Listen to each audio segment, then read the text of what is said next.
তোমরা কেমন আছো সবাই? আজকে নতুন একটা রেসিপি নিয়ে চলে আসলাম। পদ্মমানের পাতা আর চিংড়ি মাছ ভাতে। চিংড়ি মাছগুলোকে কি এরকম করে ছাড়িয়ে নিতে হবে, আর তার মধ্যে দিয়ে দিয়েছি কুচনো টমেটো। এর মধ্যে কি বেটে রাখা মশলাগুলো দিয়ে দেবো।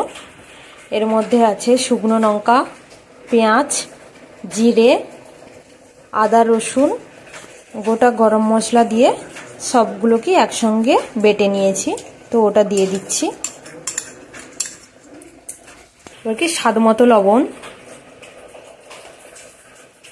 এর উপরে সর্ষের তেল দিয়ে দেবো, হলুদের গুঁড়ো দিয়ে দিচ্ছি। এখন কি সবগুলো একসঙ্গে মাখিয়ে নেব।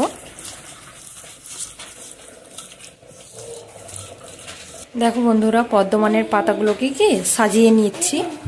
এরকম করে কি পাতাগুলো সব সাজিয়ে নিয়েছি। এর ওপরে কি চিংড়ি মাছটা দিয়ে দেবো।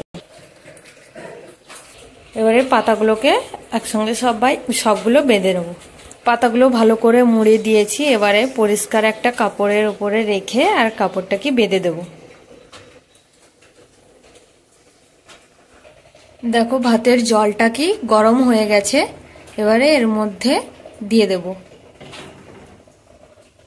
দিয়ে ঢাকা লাগিয়ে দেব।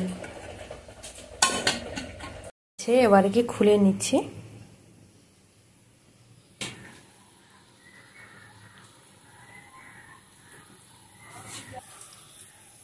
পাতাগুলো থেকে এরকম কি চিপে চিপে জল বের করে নিতে হবে।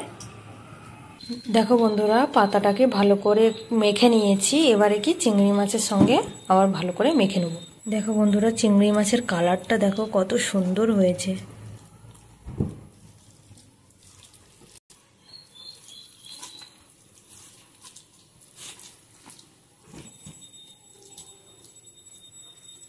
দেখো রেডি হয়ে গেছে। তোমরাও বাড়িতে এরমভাবে বানিয়ে খেয়ে বলবে কেমন হয়েছে। তো ভিডিওটা এই পর্যন্ত। ভালো লাগলে লাইক, কমেন্ট, শেয়ার আর চ্যানেলটা সাবস্ক্রাইব করে দেবে। টাটা।